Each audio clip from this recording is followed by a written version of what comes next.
Fala galera, beleza? Aqui é o Douglas e nesse vídeo eu vou falar sobre Strangler Fig, que é uma técnica de decomposição de softwares de monolito para microserviço e também de refatoração de código.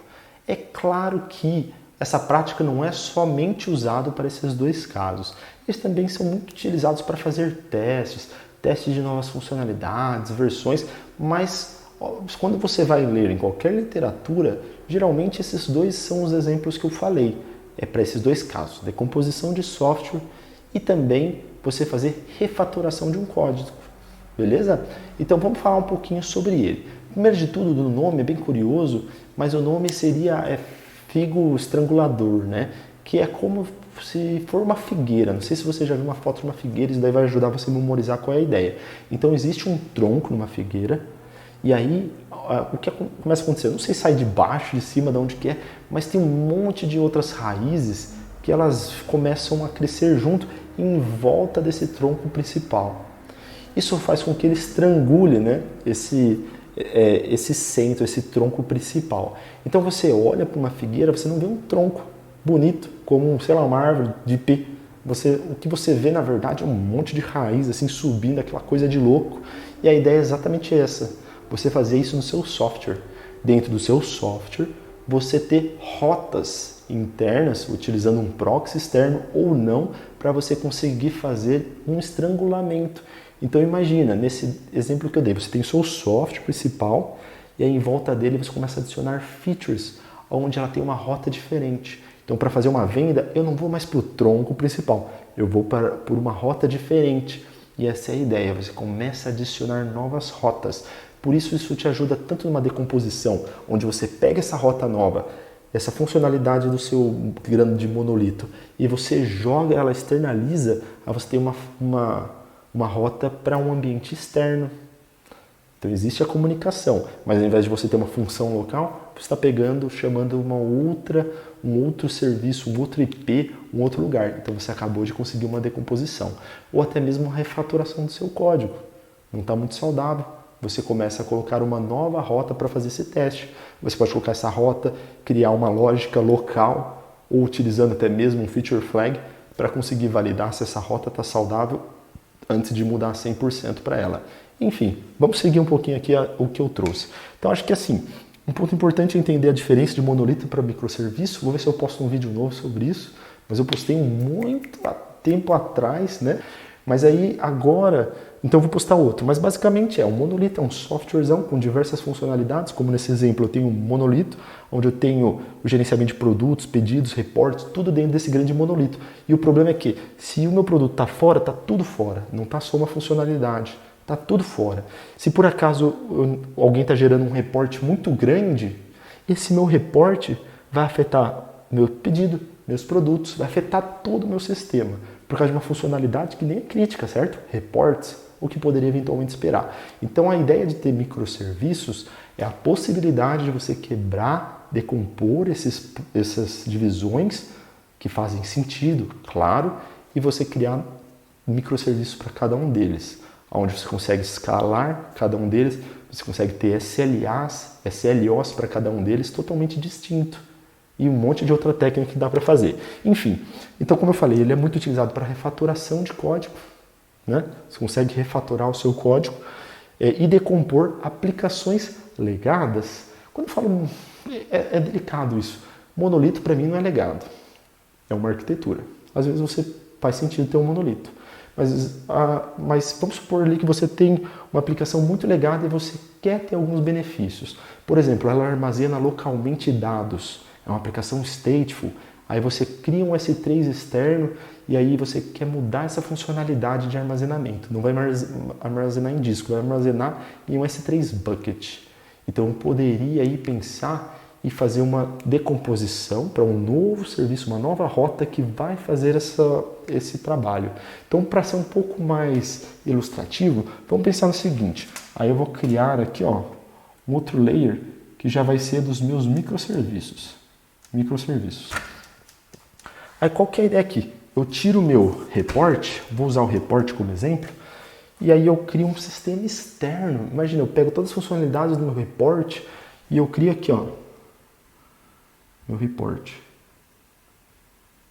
E aí o que acontece? Tenho totalmente um ambiente separado aqui do meu report, mas ainda assim o meu monolito, eventualmente o report vai ter que falar sobre os vai ter que falar com os pedidos. Ele vai ter que falar com os produtos. E outro ponto é que não necessariamente eu apago de um lado e coloco do outro. Então eu vou colocar em outra cor aqui, ó. Meus reports estão aqui, minha funcionalidade de report ainda está aqui.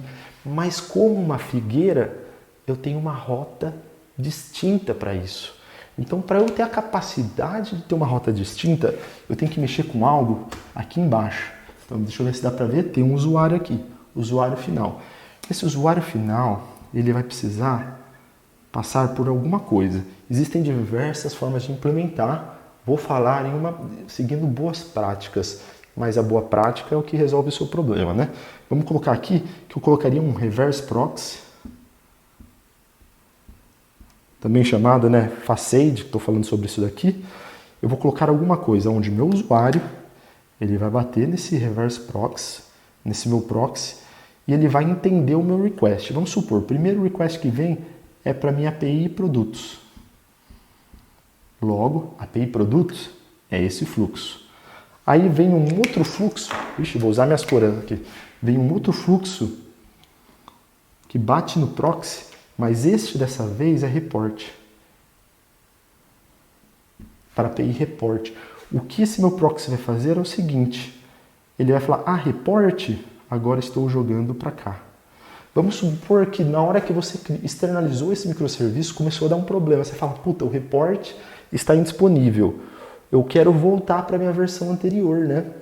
Aí, ok, você muda aqui o fluxo, a rota, dentro do seu proxy, e ele passa a apontar para cá. Então a estratégia se baseia em cima disso. Você ter a possibilidade de começar a desacoplar, sem necessariamente afetar. Você poderia fazer aqui para refatoração de código também, tá? Onde dentro do seu código, eventualmente você tem um header naquele request para o seu software e através de um proxy, ou não, através do seu próprio código, você consegue entender esse header e manipular para falar, olha, usa essa funcionalidade nova ou usa aquela outra funcionalidade. Então aí o céu é o limite depois que você entende a teoria que se passa dentro do Strangler Fig. Legal? Então beleza, então como eu falei, decomposição de software também te habilita a possibilidade de fazer pequenos incrementos. Você consegue fazer pequenos incrementos. Refatorar uma função. Minha função gerar boleto. Está zoada. Cria uma nova função. Cria uma nova função de cálculo. Você consegue começar pequeno. Você não precisa fazer todo o report, igual eu falei aqui. Talvez dentro de report você tenha um determinado report. Reporte usuários do mês passado, por exemplo. Você consegue só mexer nessa função. Tá? Existe um tempo, como eu falei, de coexistência. Vamos usar esse nome bonito, claro, né? Mas eu falei, fica um de um lado e um do outro. O ponto existe um momento de coexistência. Se eu precisar restaurar, eu faço. Então, claro, se existe coexistência, precisa existir uma rotina de limpeza, né? Não pode ser aquilo lá, ficar aquela sujeira no código, não faz sentido. Então, daí você elimina em algum momento que estiver seguro. Mas o ponto você cria o novo, você vai manter o antigo e você vai eliminar o antigo. Esse é o fluxo. Senão, você nunca está refatorando, você está sujando seu código, né? Aí fica difícil. Proxy, eu já falei por que o proxy é necessário. E aí, quando não usar? Como você adiciona um novo layer? Primeiro, aplicações extremamente críticas, com baixíssima latência, que requerem baixíssimo latência e muito throughput, né? Não baixo throughput, mas muito throughput de dados, nunca tem problema. Nossa, eu particularmente nunca tive a possibilidade de ver um problema desse acontecendo com aplicações com muitos TPS. Mas vamos dizer que você adicionar um proxy é mais um step dentro do fluxo do seu usuário. Antes o usuário batia direto no monolito, agora o seu usuário bate no proxy, o proxy entende e joga para alguém. Que seja 10 milissegundos, aumentou. Ele vai aumentar, é esperado que ele aumente. Tá? Tem 1000 fatores aqui dentro, desde fator de otimização, de hardware, recurso, rede, se está na mesma rede, não está, como que vai ser, enfim. Mas Vamos pensar ali no baixo nível. Adicionou um step a mais, existe que seja um if lá em algum lugar, vai ter uma latência adicional. Então, vai adicionar. E aí o ponto nem é só a latência, como eu falei, eu não me preocuparia, mas testaria com certeza. Mas o que me preocupa é o fato que às vezes um sistema tão simples e você faz um over-engineering, engenharia pra caramba para algo que não vai agregar nada. Então é uma técnica dentro de milhões de técnicas que você tem que usar com sabedoria. Se você usar de qualquer forma, aí é complicado, né? E não vai agregar nenhum valor. Vai tirar um valor, vai queimar a estratégia, vai te queimar, né? Mas beleza. Então eu não usaria para sistemas que não faz sentido. É uma técnica que é bom você ter uma carta a mais ali no seu deck de RPG que seja, que vai te atender em alguma determinada necessidade. E eu falei anteriormente, você pode inclusive trabalhar com header. Vamos supor, meu proxy, eu não quero mudar a minha rota aqui. Eu quero deixar as duas rotas. Eu quero que o meu requisitante me fale. Isso daqui é interessante de entender, tá? Uma possibilidade bem legal. Então vamos supor, você habilita dentro do proxy o seguinte coisa. Você fala que aqui o report é a versão 1 e esse é o report é a versão 2. Então, dentro do header, você pode colocar, sei lá, um index. Vamos colocar um index, que a pessoa vai falar, eu quero o report 2. Então, dentro do seu protocolo, dentro do seu pacote do HTTP, tem um bloquinho a mais lá que é o cabeçalho dele. Você consegue colocar um monte de coisa por trás desse cabeçalho, inclusive os tokens de autenticação geralmente ficam nele. E aí ele vai ficar aqui, ó, falando que é R2. Então, imagina, um usuário, ele faz esse pedido e ele fala, olha, eu vou querer o index R2. Aí um outro usuário fala, eu vou querer o index R1. Aí você fala, pô, cara, o usuário falar isso é porque aqui no exemplo tem um carinha. Mas um usuário aqui poderia, por exemplo, ser televisões. Aqui poderia ser laptops, aplicações desktops, que seja, né? Então você tem os requisitantes, né? Quem está consumindo o seu sistema. Então você poderia falar, ó, pessoal, vamos fazer rollout de um de cada vez. Então, de novo, pessoal, céu é o limite e utilizando o header você consegue ter as duas, fazendo uma coexistência e fazer um rollout de um de cada vez. Por quê? Imagina que você tem desktop, TV, celular, geladeira, micro-ondas, internet das coisas, né? Não é difícil ter isso, mas vamos supor, você tem todos esses diferentes. Se você mudar a rota aqui, você vai afetar todos os seus consumidores de uma vez, sendo que você poderia eventualmente fazer um de cada vez. Claro que tem diversos fatores nesse exemplo, por exemplo, como eu vou atualizar o micro-ondas do cara para ele saber que tem que editar.